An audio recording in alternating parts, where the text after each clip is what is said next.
A father and son, a bond so strong, talking hockey all day long. Royally Quacked, their podcast show, sharing stories, highs and lows. From the Kings to the Ducks they go. Shout and go, Kings go! Quack, quack, they cheer. A father and son, their passion sincere on the ice. Their love appears through the highs and lows in the years. Good morning, Royally Quacked fans, to episode 120 of Royally Quacked.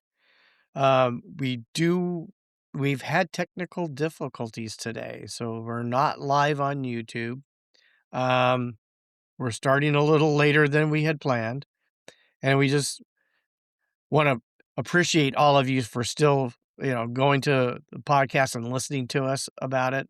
Probably not seeing us.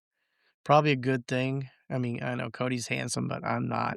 So anyways, we're gonna give you free agency, all about free agency today, and a little bit of league news, and then hopefully another episode right after. When's the second one gonna air? Cody, do you know? Well, we're not going live for the Ducks player grades. We're just gonna record. We're gonna record today around 1:30 on Saturday. Okay, so 1:30. It's gonna be duck grades. You wanna tune in. It's some great, hopefully, guests being with Cody on that one. Yep. Well, we So- got Adam. Everyone knows Adam, obviously. No, Captain Chaos. They know him as Captain Chaos. Everyone knows him. And then I also got other Ducks guys from the Hockey Podcast Network, because I thought it'd be great to have all of us on. We're gonna have the guys from Ducks and Pucks. But Eddie is a little under the weather today and can't really talk, so we will miss him today. But we will still have Mike on. We'll have Chris from Late Arrivals on. So excited to have them on, the THPN family, and the Ducks podcast. There you go. So I'm excited for my group. there you go. Yeah, and I hope that's the one thing that good happens because I right now I'm drinking black coffee, and now I wish I had Bailey's in it. Okay. Gotcha. So also next week, just for a teaser, we're gonna have King's grades. No live stream next week. Hopefully be live streamed next week on YouTube. Everything else. Wait, we're going live for that one? I thought you said we weren't going. Oh, we don't have to. We don't have to do that. Maybe that's easier not to because of any less distractions. Less distractions. So we won't be live next week either. We're gonna, but an episode will come out. And you want to stay tuned. We have some great guests lined up. Hopefully everybody shows up. Hopefully no more things. We did lose one, but due to a family situation, and family always comes first. So always. So how do you want to start, Cody? All right. Well, let me get my notes up after I just closed it. Let's do. I'll let you go first. Do you want to go I'll do my first one, you do your first one, we'll just keep going down? Let's do the AHL ones. The AHL ones, okay. Yeah. Like, you have a few. I have a lot more than you do, AHL-wise. Do you? Okay. I think so. Mine are intermixed, aren't they? Not in my notes. Yes, I didn't put them in order. I did them in the order how Puckpedia had them. Actually, you have about maybe 3. Maybe. Yeah. Okay, so I'll do my AHL ones first. Okay. The Kings did sign Lane Pedersen to a 2-year contract at $875 cap hit, a total of 1.8, almost 1.8 million. It's 1.75 million, I think. And we also signed, is that Jan or Yeah. By Jan the way, Yannick? Lane Pedersen is a 28 years old, forward right-hand shot. And then He plays center and right wing. Jan Yannick signs a 1-year contract with the Kings for 850,000 cap hit. And He's a 25-year-old winger slash center, left shot, 6'1", 198 pounds. and I think that's it. Well, I've Elton Hermanson, obviously the draft pick, signs a 3-year contract with the Kings at a decent total of 1.08 million cap hit, I thought or a Scott total. Perunovich was one. Oh, didn't I say permanent? No. Yeah. Oh, I did. I forgot Scott. Yeah, Scott Perunovich signs a 1-year contract with the Kings at an $850,000 cap hit, and he's a veteran guy. Yeah, 27 years old, defenseman, left shot. 5'10", 174 A little pounds. protection on the back end for injuries and so forth. And those are the guys probably not going to be playing, at least at the start, with the Kings, unless there's an injury of sorts. So Yeah. And then I'll go with my AHL guys. Actually, I'm going to try to do something kind of different. There we go. Let's just move that in here. All right, my AHL guys. So the Ducks re-signed Judd Caulfield to a 2-year contract with the Ducks at $875K cap hit, total of 1.8. Let me pull up his Puckpedia real quick. I was still on the Kings one. I believe he's a defenseman. Judd Caulfield, where are you? Judd Caulfield, there you are. Oh, sorry, he's a winger, right wing, left wing, 25 years old, right-hand shot, 6'3", 207 pounds. Sorry. Laurent Brossoit is not really an NHL player. I would say he's going to be our third string, so I'm going to just count him as a AHL. Goalie, 1-year contract with the Ducks at a $1.1 million cap hit. You know, he's just there to bring extra depth to the Ducks, just in case something happens with Husso or Dostal. I actually like this signing. You know, got him on a good deal, and I think he could surprise people on how well he is. He did have a really couple good years with, I know he was with Vegas when they won the Stanley Cup. I know he played some playoff games for them. He did really well in Winnipeg too. So someone I'm pretty excited about. He didn't play with the Blackhawks just because I think he got hurt, and then he went to San Jose, I believe. So that's someone else to look at.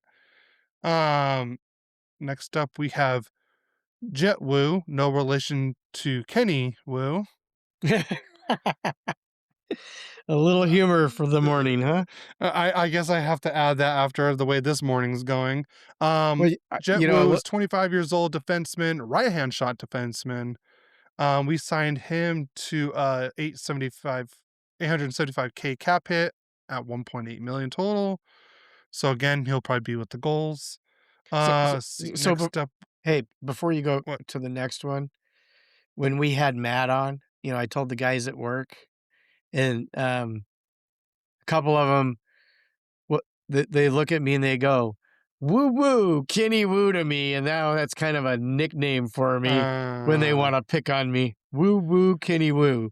And a little more humor there. Woo, Kenny Woo. All right, next up is Corey Schneemann. 30 years old, left shot defenseman, 6 foot, 201 pounds. His cap hit is also the same thing as Judd Caulfield and Jet Wu, 175K, 1.8 total. So he'll be with the goals as well. Next up we have, I don't know why this is so difficult for me. Or is it Travis Mitchell? Travis Mitchell, 26-year-old defenseman, left shot, 6'4", 205 pounds. He's making $850K. He signed a 1-year deal with the Ducks, so expect him also to be with the AHL goals. Next up is James Hablin.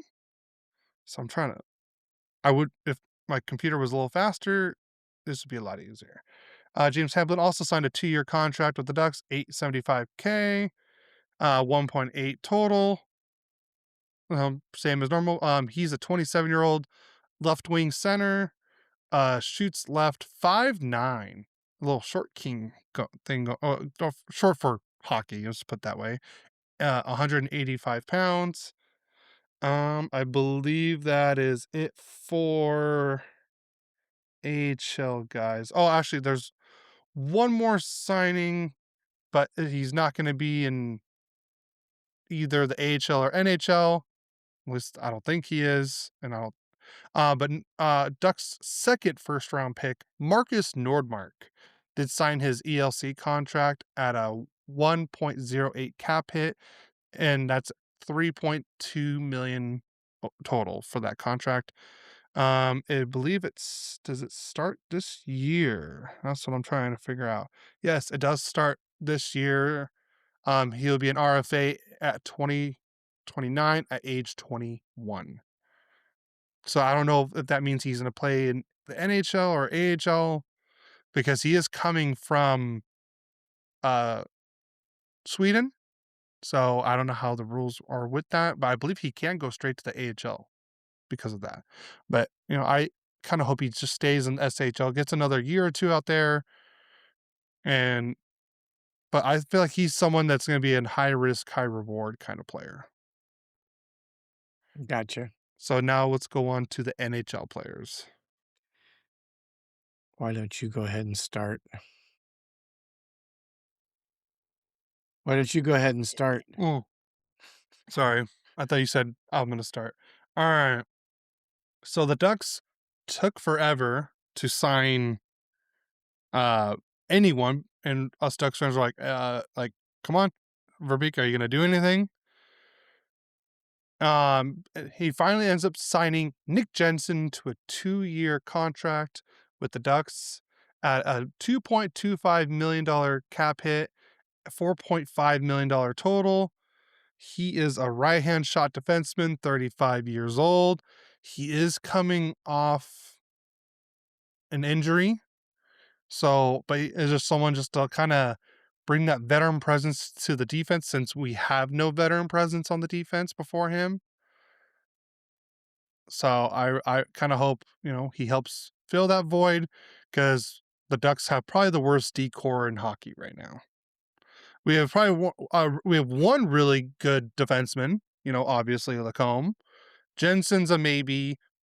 More, we don't fully know more. I think he could be one of our. We don't know more. We don't know more. I just realized what I said. Yeah, that's good. So, I'm excited for Nick Jensen. He's just there to, bring a veteran presence, hopefully help with Luneau, help with Hines, help with Moore, because Moore needs more. I'm just kidding. So that was the first move of the day. The next one is the Ducks signed a former King. The Ducks signed Jeff Malott, 29 years old, left winger, to a 3-year contract at a $1.85 million cap hit, $5.6 million total. Tell me about Malott, Dad. What are the Ducks getting in Malott? Oh, you're getting a guy who's gonna punish the other team. Yeah. I like Jeff Malott. I actually liked Did you say Malott a Jeff? lot. Wait. Did you say you like Jeff Malott or a lot? Both. Okay. I was like, wait. That was the whole thing I was trying to get through. Got it. Yeah. Yeah. He was just a guy that made things happen.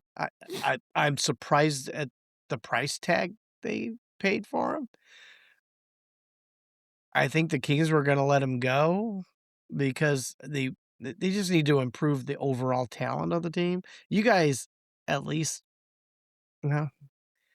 I'm not even really sure who's got the most talented team anymore. I mean, I think we have a lot of aging talent where you guys have a lot more young talent than we do. Um, but I like him a lot. I would have taken him back. So uh, he's gonna punish people for you, and he surprisingly can chip in a puck and make a play every so often. He's not a big scorer, but he plays hockey well. I mean, he's a guy I think any team would like a guy like him because he does the dirty work. So Well, I I can see why the Ducks signed him because obviously Ross Johnson's gone. He signed a deal with St. Louis. It's funny because now he'd be playing with Mason McTavish, Cam Fowler, and he'll be being coached by Greg Cronin again, but as an assistant coach. And then Jeffrey VL signed a 5-year deal with Tampa Bay. So the Ducks lost, and Gudis, we all know about the Gudis thing, the rights trade. So I don't know if we talked about that on here, but they did sign AJ Greer to a deal, but I'll add that towards the end. But so we lost Gudis, we I lost think you Truba. touched base on that last week. I Did think. I talk about no, I talked about the trade, but did I talk about the signing? Not sure about that. So I guess I'll add that in a second. Um, but so the Ducks said, like I said, lost Johnston, Viel, Gudis, Truba, all their big guys gone. So we gotta add somebody.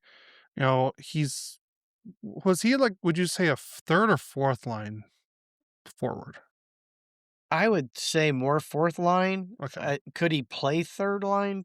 Maybe. I mean, depends on the talent level of the team. He would be fourth line with the Kings. There's no doubt in my Okay. with the moves we've made. Well, they didn't even sign him. They let him go. Yeah. So Okay. All right. Well, that's what I was thinking. I mean, I would like to see a line with. I'm already going to be excited with him and Washi because Washi can kind of be that little bit of a head case agitator, too sometimes. agitator, Agitator. Thank you. I was trying to think of another nice word for that. Corey Perry-esque. Yeah. Not. I wouldn't. I mean, no one is really like Corey Perry. He's on another level, but But he wasn't. He didn't do much of that last year. well, because the Kings needed him to do more. I mean that's one thing. Eddie Garcia on Locked On LA Kings talked about Mm-hmm. that was a disappointment for him. Is he really wasn't the heavenly sandpaper, the guy who rubs you the wrong way, the guy that will get you to commit a penalty after he obviously hammers you, and they catch the retaliation instead of the first act. That he didn't do much of that. All right. Next up, the Ducks signed Tyson Hines to a very good contract at a cap hit of $900K per year, a $1.8 million cap hit. Very good deal. Love that. Especially since, the next 2 or 3 contracts I'm going to talk about were overpayments by a little bit. First, we'll talk about we'll do the AJ Greer one because that one technically happened first. But I'm happy that Tyson Hines is back. Let's see, where are you? Here you go. Yeah, I don't think I talked about the signing. So the Ducks, we know that they traded Gudis to get Greer for the signing rights. Then right before July 1st, the Ducks signed AJ Greer to a 4-year contract at $4.25 million. 29 years old, winger. I expect him to be. He should be a bottom 6 winger, and that's quite a bit high for a bottom 6 winger, but the cap hit is going up. I mean, I wouldn't say a huge overpayment, but to keep him in Anaheim, you probably with the high taxes, especially since he was coming from Florida, you probably have to overpay a little bit to keep him there. But he's 29 years old, 4-year deal, not bad. You still get him on a really good, time of his life. Like I think he expires when he's 33 years old in 2030. So prime years. Prime years. Yeah. And he has Stanley Cup experience. He's won a Stanley Cup. He was one of those grinders he's one of those, I think, as Jeff Merrick puts it best, he's not someone that will get you there, but he's someone that will get you through the playoffs. And that's what the Ducks lacked last year. We didn't have enough players to get us through the playoffs. So I think AJ Group can help with that. There you go. I don't hate the signing, but I don't love it. But, a little overpayment, but 4.25 is not that bad. After, next year, you're like, okay. Now Yeah. the next Is it really an overpayment now? for a bottom six guy? I'm talking Yes. about, let's talk about like what's been happening. True. Well, this was before what happened, by the way. Yeah, but maybe it was leading to it. Maybe, but let's get into what my dad was explaining, pretty much. So I'm gonna do a timeline thing instead of talking about each player because it kind of involves both. So on July 3rd, the Ducks or Leo Carlsson got offer sheeted. We talked about it on here by the Philadelphia Flyers for a 5-year deal at $18 million AAV. $90 million total. 85 million dollars of that was signing bonus. Which is, I believe this is the last year you can do a signing bonus heavy contract like that. After this year, we're not going to be able to see anything like that. So the Ducks had 7 days since July 3rd to match or let him go to Philadelphia for 4 first-round picks. Well, the Ducks waited, and everyone's like, I just love Twitter sometimes because like the fans are like, well, they said they were going to match, so why haven't they matched? Are they just not going to? I was like, first of all, there's a method to their madness on this. I will give them credit for that part, is because the Philadelphia Flyers actually tried to sign Claude Giroux again. But since they didn't know how much money they were going to have because of the offer sheet, they didn't know what the Ducks were going to do. So they waited, and then he ended up signing with the Senators again. And Flyers had $29 million in cap space. That was before adding the Carlson deal. So say if the Ducks let Leo walk and he goes to Philly, now they only have $11 million in cap hit. And they still had to sign Drysdale and Zegras. And if they wanted to sign Giroux with $11 million. But that ain't happening because obviously we know that Zegras signed for 4 years at a little over $9 million. Drysdale signed a 4-year deal at 6.25, I think it was. So Yeah. obviously they weren't going to have enough money for all 3 of them. It's funny because in that Ducks Digest one, I broke that down, and some girl said, I don't know my cap knowledge or math. And I was like, I didn't comment. I was like, 29 minus 18 is 11. Yeah, they don't have enough to sign Zegras and Drysdale for 11 million. No. I'm like, so your cap knowledge and math are worse than mine.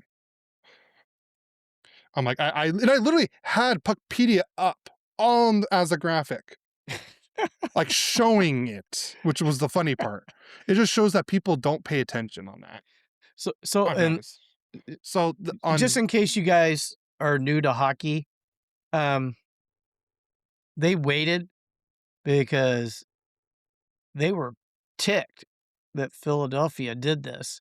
And by waiting, they made Philadelphia not be able to do all the things they wanted to do. And so it was payback in retrospect of of that offer sheet, especially that was crazy offer sheet. Yeah. Let me tell you right now, I love the way Leo Carlsson plays. Even though he's on not my team, I'm a hockey fan first. I appreciate the way he plays, but there is no way we can foresee, at least right now, this next year, that he's worth $18 million a year. Not right now. Yeah. And actually, I think it's overloaded the first year, right? A bit of money there. He was owed.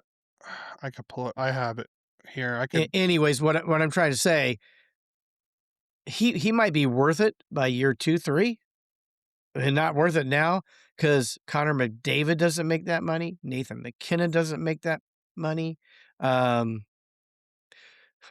Macklin Celebrini makes less than $1 million. Who would you rather have? Well, Macklin Celebrini is still on his ELC. Yeah, but he scored, what, 120 points? 115 points? 50 points more than Carlson? I mean, that money doesn't make sense right now. I think by year 2, 3, it might, because I think Carlson's a great talent, and he's going to grow. You know, I actually, there was a Ducks, not Ducks, a hockey podcaster. I liked what he said. Let me, here it is. So I'm gonna try and find the tweet on Twitter, but right here is you see the signing bonus, 19, just under $20 million.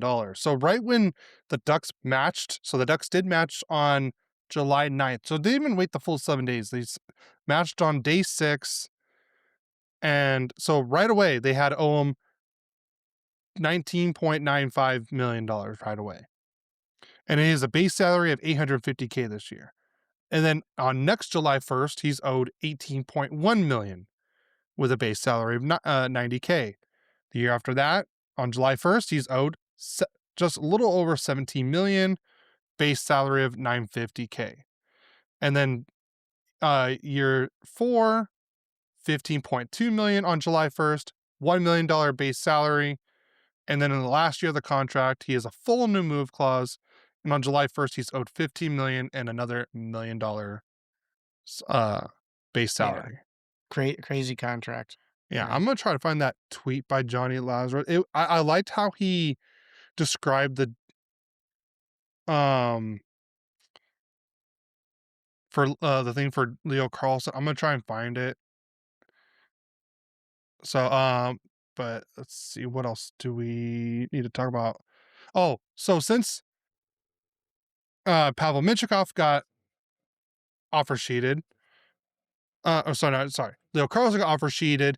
There was rumors that Pavel Mintyukov was about to get offer sheeted, and he had multiple offers. So he was supposed to be probably around the $3 or $4 million range, but since Verbeek took forever on re-signing him, he didn't sign him, and all of it. Then I guess an offer sheet came in for Pavel Mintyukov, and they went back to the Ducks and like, hey, we have an offer sheet. Here's what it is. And so the Ducks were like, hey, well they either I kind of matched it without them signing the actual offer sheet. God, I gotta find this because the way Johnny Lazarus said it was so good. Johnny Laz, I can't spell right. Lazarus on Leo Carlsson.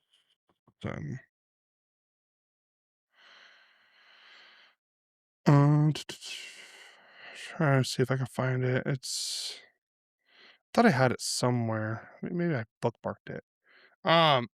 So Pavel Mintyukov signed for 5 years, $7.2 million a year. So he's making $36 million during that 5-year window. A little overpayment, I will say, for Pavel Mintyukov. He still can prove that he can do it. There is still ways for him to prove that he can be a $7.2 million defenseman. But he's not there yet, but he can be. I was kind of hoping he would probably be more at the $4 million range, you know, max. But you know, it was either that or we lose him to an offer sheet. God, where is that quote? It's really bugging me. So while you're Um, so should I move on and start doing the yeah, Kings but while you're looking for it? well, here's the last thing I'm going to add on the Ducks side, but until I find that tweet. This is from Big Head Hockey on Twitter. They compared all these big contracts to what Leo signed based off of, the percentage of the cap. So in 2008, when Crosby signed a 5-year, $8.7 million contract, if it was the same percentage, he would have been making 9.81. So just $1.1 million more. Same with Ovechkin. And then when McDavid signed his 8-year, $12.5 million deal in 2018, if he would have signed the same percentage, it would have been at 13.77, so $1.2 million more. So not a big difference. The only difference I would say is just Leo's not at their level when they sign these contracts yet. But Leo can do that. Okay. So now while you're doing that, I'm gonna try and find that quote. So the first signing I'm going to talk about is they picked up Eric Halla, veteran, probably middle six. He can play anywhere, center, left or left wing. Um, I think he'd probably play right wing too, but he's probably more of a left wing. It was 2 years, 3.6 million uh, per year. Um, where he's gonna play, the- I mean, they figure maybe he's gonna be the 3C for him. I mean, we're gonna see on that. We don't know if the Kings are gonna make some further moves, but Eric Hall at 3.6 million, I think he's a good player. He's not gonna hurt you. He's competitive. I think that was a great move. Then, of course, um, we talked about the irritant one. He's back again, Corey Perry at age 41. He plays both wings. He's a right shot forward, 6'3", 207. It's just a 1 year, $1 million contract.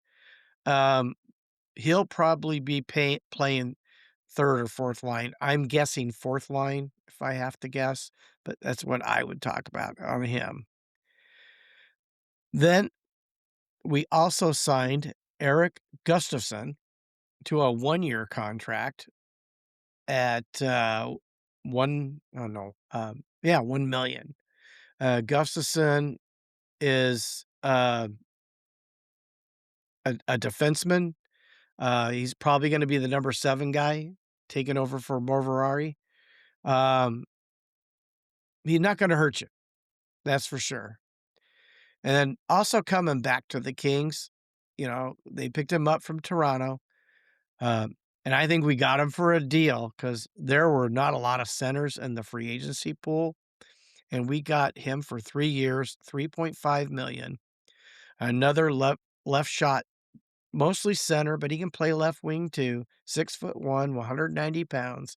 We saw what he could do last year. I thought he played well for the Kings. He actually gave us a spark. So really happy with him. Probably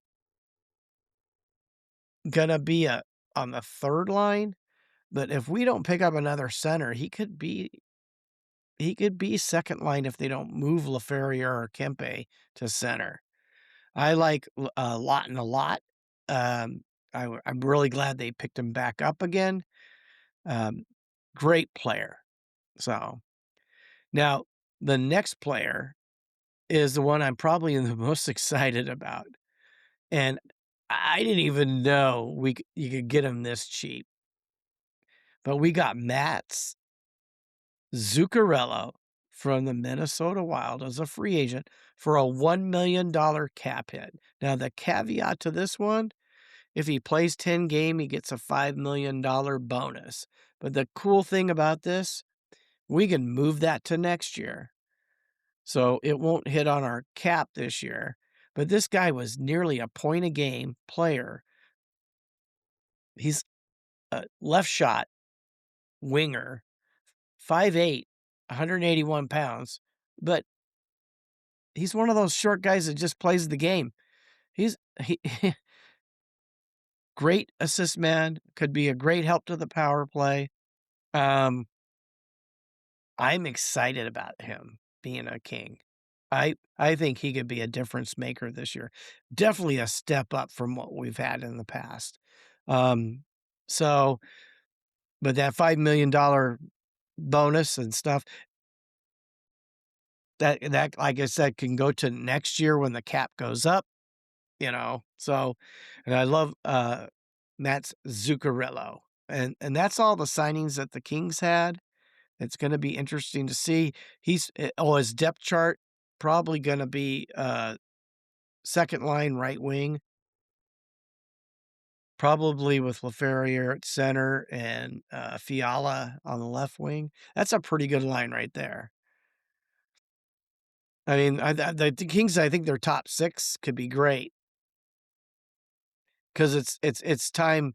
If you can put Byfield with Panarin and Kempe, maybe he'll finally start flying and playing like you should. So, real quick on the Kings. I've heard there's talks about moving Kempe to center. Yeah. Would you have him as a number 1 center or have him as a number 2 center, if that's the case?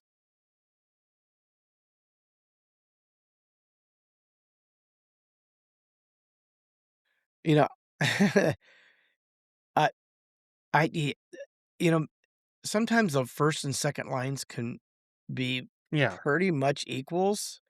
I would probably think, I don't think he's a great face-off guy. So, I mean, I Most think centers aren't. Well, 36% is pretty bad.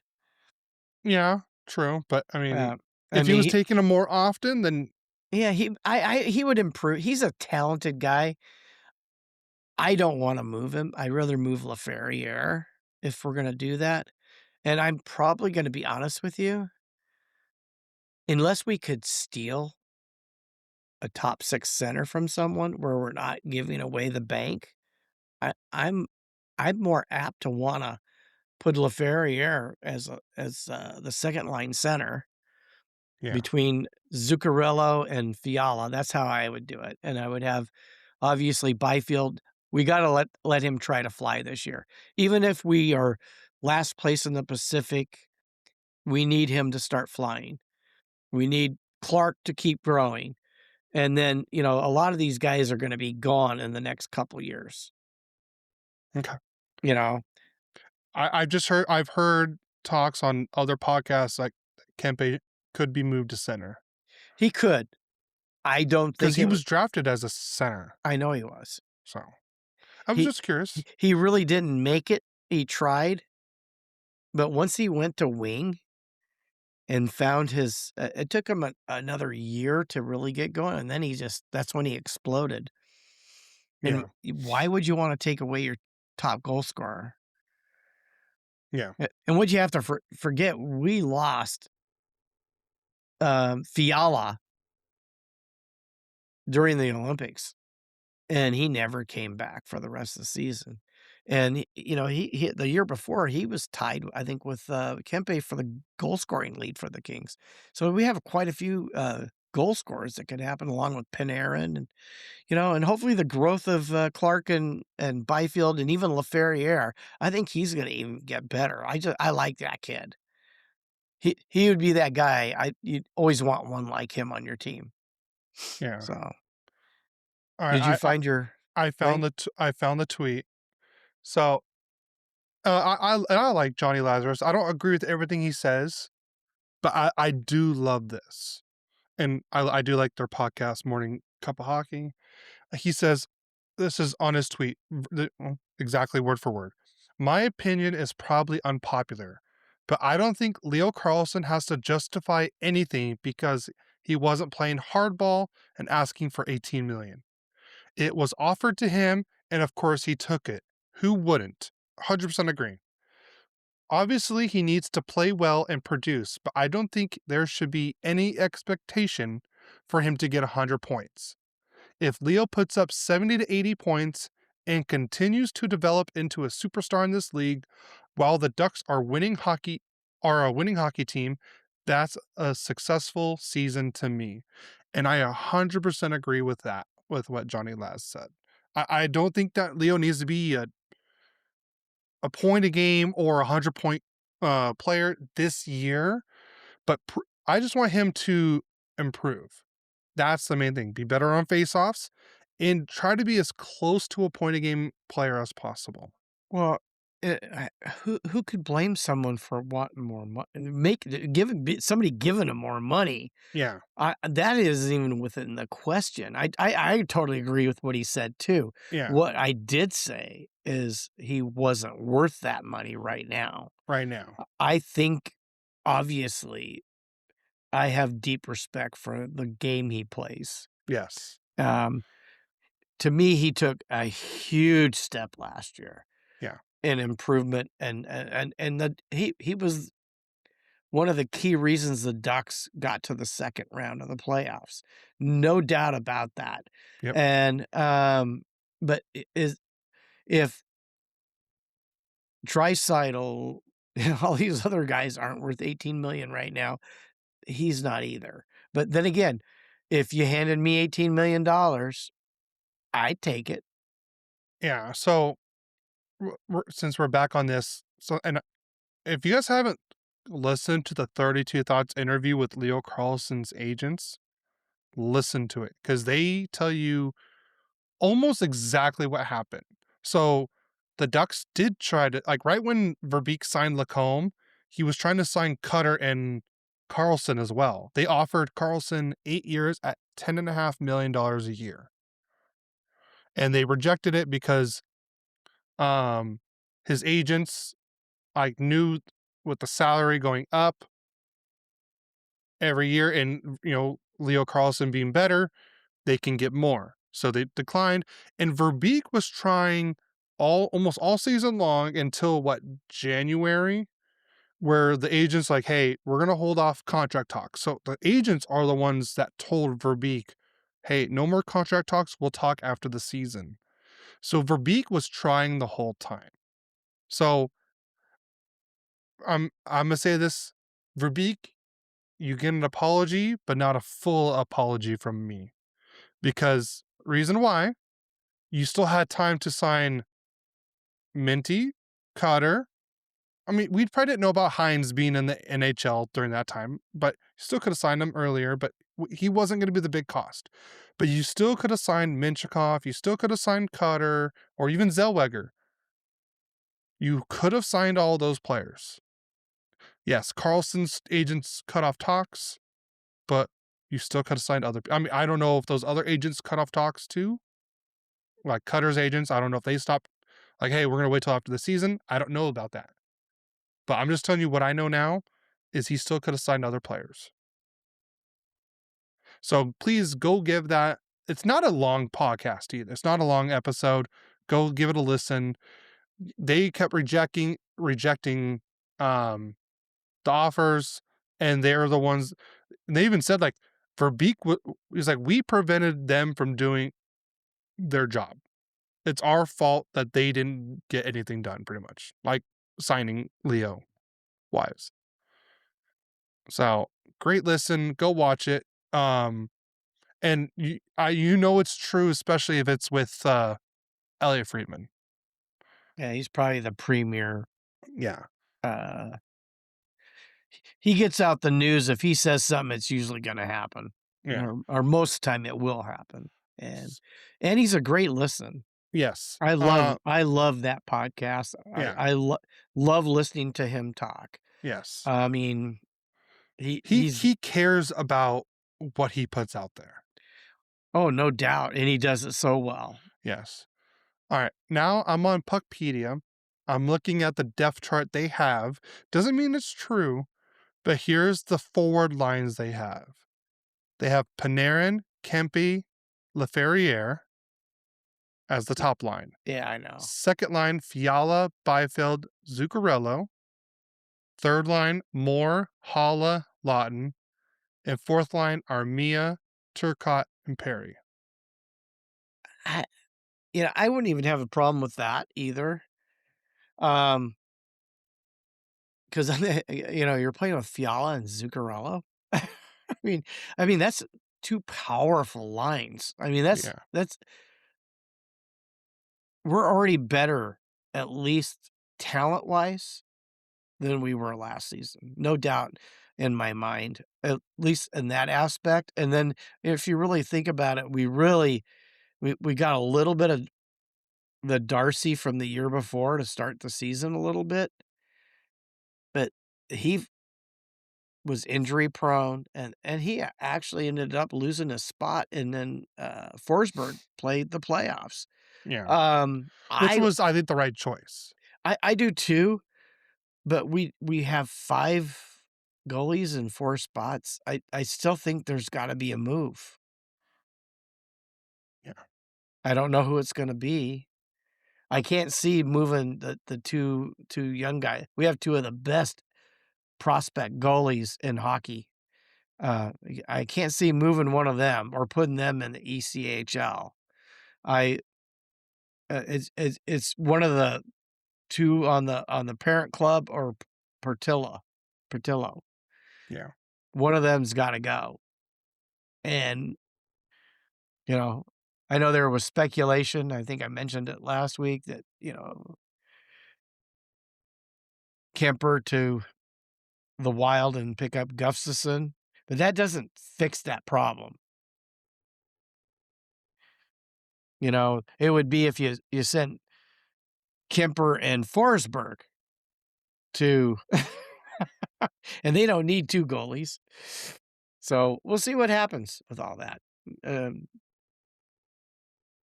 We go to league news or ad read? Oh, let's do ad reads since we don't forget. Like we did last time. We So didn't forget. We had it in there. We just did it no, late. yeah, because I forgot to do it at the right time.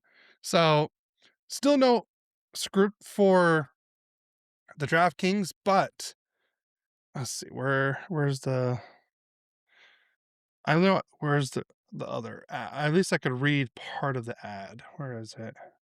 What do you mean? We don't have a new ad? No, because it's mostly for hockey. Do I have it on here? Give me a second. Oh my god, my notes are messing up. It's called Mess Up Saturday. Yes, it is. All right. Every shift, every shift of the series, all in one place, one app. New DraftKings customers sign up with code THPN, spend $5 to get 200 in rewards within 21 days. That's code THPN in partnership with DraftKings. The crown is yours. Bet with DK Sportsbook. So we're going to talk about the World Cup. So we are in the final 2 games. We have one today. That's for the bronze medal. You have France versus England. Okay, wait a second. I didn't see anything in the notes about World Cup. Well, that's because, and on the Slack stuff, they said kind of improvise. And we're Oh. talking about DraftKings. Okay. So Part of the ad. I get it it's now. part of the ad. I'm going Okay. with, there's nothing, I'm just talking about DraftKings. And why not talk about the World Cup? Because there's no hockey. So what's the plus minus of Messi scoring? Well, let's talk about the third place game because that's the one happening today. Okay. So France is minus 203. England is plus 203. So if you want to bet $10 on France, you get $14. If you want to do it with England, you bet $10, you get $28. So now let's go back to tomorrow's game. You have Spain versus Argentina. Spain is minus 150. Let's see, get rid of that. $10 gets you $16. And for Argentina, they're plus 144. $10 gets you $23. So Spain and France are favored. Yeah. Spain and France are favorites. I don't know. Let's see. I'm trying to see. They have So it's like mesh. when I was a kid, that was the old world powers at the time, in Yeah. history. All right. Player props. Let's see. Let's go to. So Messi to be the first goal scorer is plus $400. Or sorry, plus 400. Anytime goal scorer plus 156. To score 2 or more plus 900. Let's see who else is there. You also got Lautaro Martinez plus 614 to be the first goal scorer, plus 317 to be the anytime, plus 1900 to score 2. And then your what's it? Lamine Yamal, who's one of the Spain's best players, plus 614 to be the first goal scorer, plus 257 for any time, and for 2 or more goals, plus 1567. Wow. Yeah. Okay. Lots of news. So Messi, $10 gets you $90 and that's to score 2 or more goals. Might be a worthly. To score 2 or more, I'd rather do it for any time goal scorer, but it's not much. Yeah. Well, if you're gonna bet, you want to win big, right? Yeah. Exactly. So, but now we're gonna play the disclaimer real quick. Bet with DK Sportsbook. Gambling problem? Call 1-800-GAMBLER. 1-800-MY-RESET. New York, call 877-8-HOPE-NY or text HOPE-NY. Connecticut, call 888-789-7777 or visit ccpg.org. On behalf of Boot Hill Casino in Kansas. Bet text pass through may apply in Illinois. 21 and over. Void in Ontario. Event contract trading with DraftKings predictions involves risk of loss. Sportsbook bonus bets expire in 7 days. $50 in predictions dollars issued weekly for 3 weeks expire in 1 year. Redeem one non-withdrawable reward. Availability varies. Predictions offer void in New York. Ends June 28. Terms at dkng.co/audio. The crown is yours. Yeah, the crown is the crown is ours. Thank you.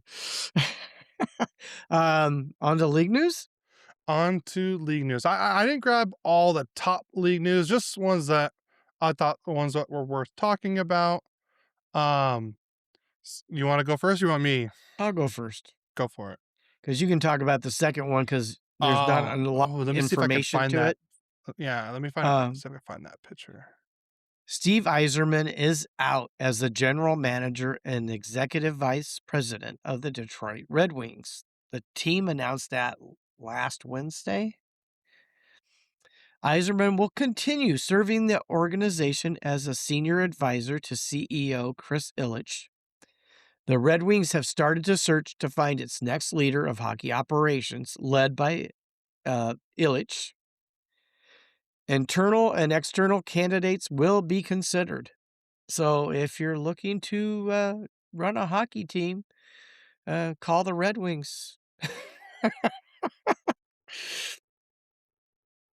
Yeah. Well, I kind of makes me wonder now with this whole Dylan Larkin situation. Is he staying or does he still want to go? Well, it makes you wonder if that was maybe part of the problem. That was a part of the problem because they did not see eye to eye. So, and maybe that's their way of keeping him. Maybe. We'll All see. right.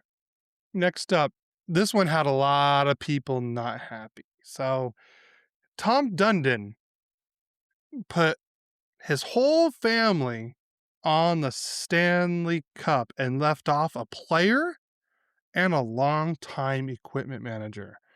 And you can see it right here. He put him, his wife, and his 5 kids on there, including his 7-year-old kid. Now, he left off a player who played 38 games for Carolina, left off an equipment manager who's been there since they were the Hartford Whalers. Yes, that guy already does have his name on the cup when they won in 2006. But still, you didn't put them on the cup. And you probably easily could have put somebody else on there. Easily. Oh my gosh. The first 2 lines are all Dundon people. Yeah, I see that. I can actually read it from the little picture you have there. Can they do whatever they want? No, so this is not all on Tom Dundon. It goes through 2 approval processes. It has to go through the NHL, then it has to, and then once that gets approved, then it goes through the Hockey Hall of Fame, and they have to approve it. And they did. And everyone approved it. Now, this has happened in years past. I guess back in the day when Edmonton won, the owner put his dad on the cup, just his dad, but yet they crossed off the dad's name later on. But yet this guy's able to put his 5 kids on the cup, including one that's in elementary school who has nothing to do with what happened. Now, if you're, say their daughter or son is like part of the organization, fine. Like the Samuelis, their daughter is part of the organization. I think she's like one of the main people that helped with the rebrand too. That I can get behind. I have no problem with that. But to have your kid that's still in elementary school on the cup before you put a player that played 38 games for your team. Now, if say this one of their kids ends up being a hockey player, don't you think they're going to get made fun of? Yeah. Probably not. Probably not going to be a hockey player. But that was when a lot of people were not happy. Well, I can't say I blame them. On the cup. Can't say I blame them. Yeah. Okay. Macklin Celebrini, we talked about him a little earlier, is the NHL 27 cover athlete. Is that for the NHL game? The EA Sports, yes. Yeah. In the game. And yeah. I love that. I loved it too. No, I have nothing against this. I mean, love it. Well deserved. I mean, he was my Hart Trophy winner anyways. I think he should have won the Hart. It's funny, his dad's like a executive for the Golden State Warriors, and then he gets to be at least somewhere close to him to play hockey. Yeah. I mean, he just goes out and plays the game, and he's fun to watch.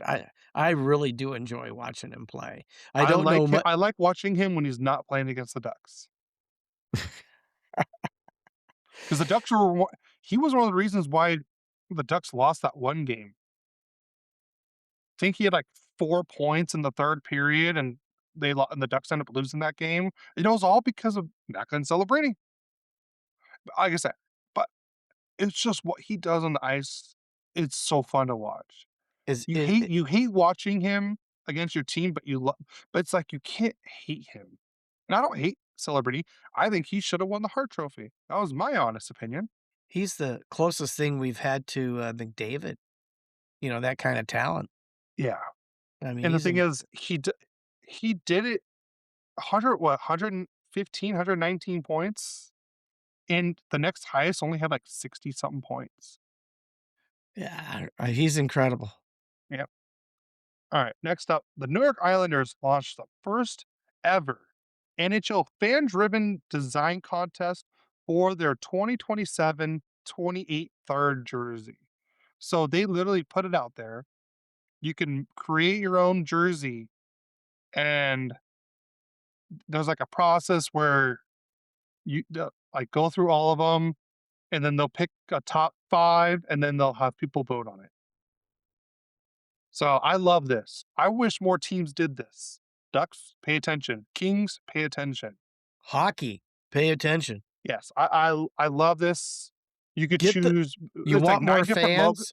Yeah, you can get Let them be part of what you do. Oh, no, I a- really a- like that. and the winner of the jersey will get if your jersey gets picked, you get a team signed jersey of the jersey that you created, and then I believe you also get invited to a game too, like when they're playing with that jersey.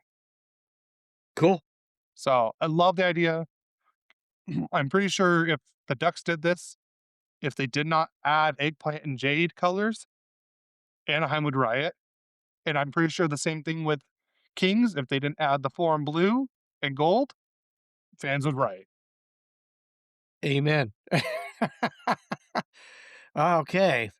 More league news, and this is a little on the sad. Maybe this is why maybe he hasn't got offer sheeted or anything. Blackhawks Connor Bedard to miss the start of the season after shoulder surgery. Yeah, he'll miss 4 months. And another thing I forgot to add about the whole Leo Carlson offer sheet situation, the agents weren't waiting for an offer sheet. They were waiting to see what Bedard was going to sign. That's what they were waiting for, because they wanted Bedard to set the market, not them. Yeah, because he was the pick ahead at Leo. Mhm. So, yeah. And he hasn't signed yet. No, he has not. Interesting to see what's going to happen with that. Yeah. Next up, there was another offer sheet. Barrett Hayton was offer sheeted by the New Jersey Devils. It was like a $4.7 million. It was worth a second round draft pick, but the Mammoth matched. Now the only thing is, since Utah matched, they can't trade him this season. So since they can't trade him, he's a UFA at the end of the contract. So he, no matter what, unless he resign, he can still resign with Utah if he wants, but he can't be traded this year. Yeah. That happened anytime you do that? Yes, if you're offer sheeted and the team match, so right now the Ducks, they can't trade Leo Carlson for the first year. Like, yeah, they're going to do that Well, anyways. Gretzky got traded, Yeah. so Much later in his career, though. yes, true. Okay. And the last bit of league news, Daniel Alfredson is leaving Ottawa to join the Maple Leafs as an associate coach. And I do believe, didn't they put him into their team Hall of Fame like hours before this got announced? I mean, you talk about a slap in the face of a team. That's a slap in their face. Yeah, I mean, did they know? Did the team know and did it anyways? Or would they have not done it if they knew? I that's mean, above my pay grade, Dad. it's above all of our pay grade. Play grade. Play grade, yeah. Yeah, All right. sure. Last up, I want to talk about is we do have some new renderings of the hockey hometown remixes. I'm gonna show you the Sharks one. And so on What Chaos, DJ Bean, he's one of the hosts there, was talking about what some of the jerseys could look like. So this is the San Jose Sharks one. I know we don't talk about the Sharks, but I just thought theirs were some interesting ones. So there's this one. They're saying that there's gonna be gums and teeth involved. So you're gonna see a lot of pink, and then that's supposed to be like the primary logo too. Is that their secondary logo? So Okay. there's one rendering. Here's the other. I don't like either one. In all Neither. honesty. The colors don't shout to me. Yeah. I guess that the pink, it just doesn't do it for me on that one. I mean, I'm not saying I wouldn't like pink in something, but not that way. Yeah. So is every team doing this? Every team is doing this. Now, I do have renderings of Uh-oh. of the Kings. Okay. So this is not official. This is just rumors. But someone did make some mock ones. Here's what the logo could look like. I like that. I Okay. I I like that. Now here's one with a black helmet and black pants. This is what the jersey could look like. I I I like that. Or now you got a purple helmet with black pants. I think I like the black helmet better. Or full purple. I still like the contrast. I like the full purple, to be honest. Yeah, well, you like the But then you like the full orange too. yeah, I do. I will admit, I know a lot of people are saying it's too much orange. I eh, I've gotten used to it. I'm fine with it. And I think all they need to do if they want to switch all they need to do is one little minor tweak to the home jerseys is just make the pants black, and I think it's perfect. That's all. So it'd pretty much be like what this look is, what I'm talking about.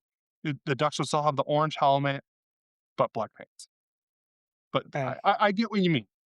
You do want some contrast. well, I say I like the black helmet. I mean, it's just a contrast of Yeah, no, now this person did a mock-up. His name is Bonium on Instagram, and these are for the Ducks one. Here's what the logo could look like, Okay. and here's what the jersey could look like. I That's like not it. that's not bad. I like it. Here's another view, and then the last one, what the back could look like. I like it. The $18 million man. The 18 exactly. So, He better which skate he better skate fast. I mean, I don't think we're not worried about him skating fast. I don't think that's one thing we need to worry about. Are we gonna get the little you I don't know if you ever saw the $6 million man. Nope. That's back when I was younger. And when he would because he got in a bad, like, plane crash, no legs, everything basically was bionic. I think it was his right arm, his legs where he could run like 100 miles an hour. All right, and then last thing I want to talk about. You saw the Ducks release schedule, right? The video. No, I All right, haven't I'm gonna seen it. talk about it real quick. I'm trying to add it. I haven't seen the Kings one either. They had Josh Schaefer do something on a whiteboard thing. I I didn't watch the full one because it was kind of long and confusing. Like I get what he was trying to explain, but I was just like, "What?" Let's see, delete this. 'Cause I'll have to look at it after we get off. Yeah, it's on the King's social media page. I'm just waiting for this stuff to finish uploading, and I'll add it. So the Ducks did like a Pokemon card thing. Okay. Is it? So nope, that's not the one I wanted to show. So it didn't upload all of them. Why didn't it upload all of them? Up until this one. There it is. So here's like Ducks versus Colorado, and on the Pokemon cards, it has like their. If you look at the top right, like their health points, and then on the where it shows this is usually like their attacks or defenses, and then you see their weakness right here. So this is against the Colorado. They did have a lot of fun with this. And by the way, not one of these was made with AI. Here's another one, them talking about the Blackhawks. So they'll be at home on January 28th and February 11th. I like what it says. Original 6 lecture does 6 damage, then talks about history until the opponent leaves. And then and see original 6, attack 6. And then the one man highlight reel, 98, Connor Bedard does 98% damage, but your team still loses. The weakness, current standings. Here's the Utah one. Packed overnight. Discard your old franchise and move this card to another arena. Remove all damage. Weakness, team history. Interesting. Here's one against Detroit. 1 more year. This attack is delayed 1 turn because they keep missing the playoffs every year. And then this is the one that cracks me up. Pedal to the metal, 91. This attack does 91 damage before February. Afterwards, it does 0 damage because in March they're one of the worst teams. Weakness, March. Vegas. No further questions. Take another turn. After this one, this card does 100% damage. Forfeit your second turn from now, since they lost their 2nd round pick because they didn't do their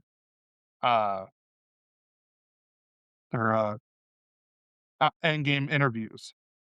Yeah. One against the Kraken. That one I don't really get as much. Here's the Kings one. Box office bust. Huge expectations, mixed reviews. Avoid the oil.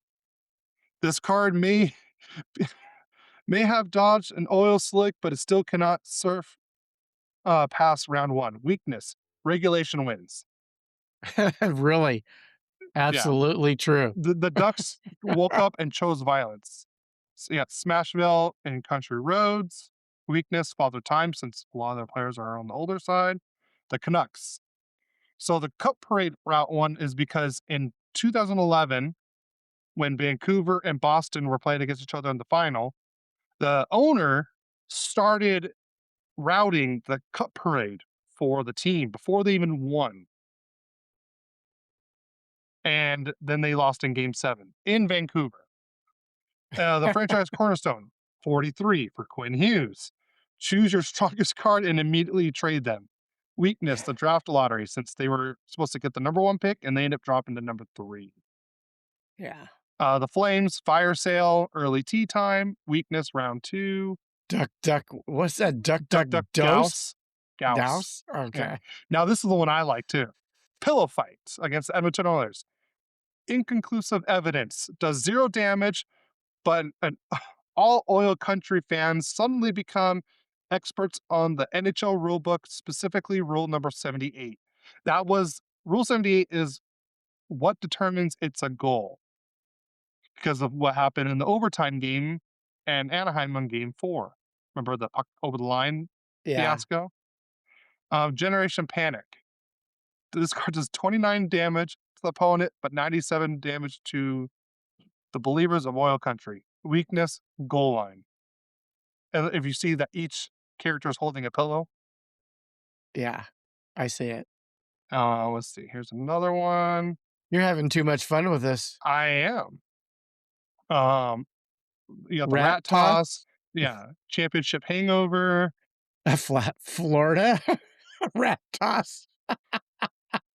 Oh, what's this one? This is a video about what it is. That's I funny. already showed this one. And then you have the fan appreciation night one. You got the mask on, the flying V, weakness, none. And then I'm going to show you my favorite. So here was a Pokemon. This is what like a Pokemon battle looked like on the Game Boy.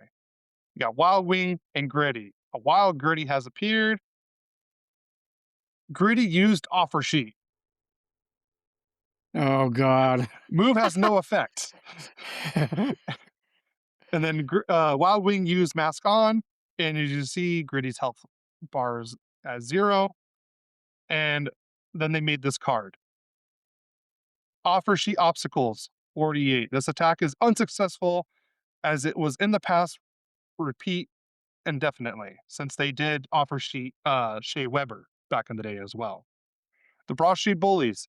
This attack self-inflicts 91% damage to their fan base rather than the opponent. Weakness, sweetest centers. That's good. Yeah. Somebody was super creative with all that. Yeah. Wow. And think about it. The Ducks, no AI. This was all graphics, and they did the offer sheet stuff with like less than 7 days. Well, someone had a purpose, and Yeah. that's pretty good. I like it. I agree. That was fun.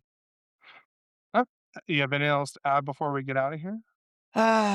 Don't forget next week, Kings player grades. Not to mention, I'm not sure when it's coming out, but it's audio only, right? No, we'll do video. We'll do Or- video for both player grades. Just no live stream. no live stream. Yeah. Ducks will be. It will be done later today and out Mhm. Monday, Tuesday. I'll probably put it out. I'll probably put it out right away. Get it Okay. out there. Okay. And then next week, Kings player grades, Yep, and then by the after way, that, Kings fans, in the show notes, go where it says Kings player grades. Hit the link and submit your grades for the Kings. yeah. See if you agree with whatever we call the experts. Yep. It's not me, but it's others. Exactly. Other than that, let's have a better Saturday than it started this morning. 100% agree. So I'm Absolutely. hoping I can get StreamYard working again. I think we'll talk about it afterwards. Yeah. So, all right. Well, thank you guys for tuning into episode 120 of Royally Quacked. If you enjoyed this podcast or video, hit the like button, subscribe, download the audio, subscribe, follow us on Twitch because we do go live on Twitch as well. Follow us on all social media accounts and leave a rating and a review if you liked it. Amen. Let's go Ducks. And go Kings go.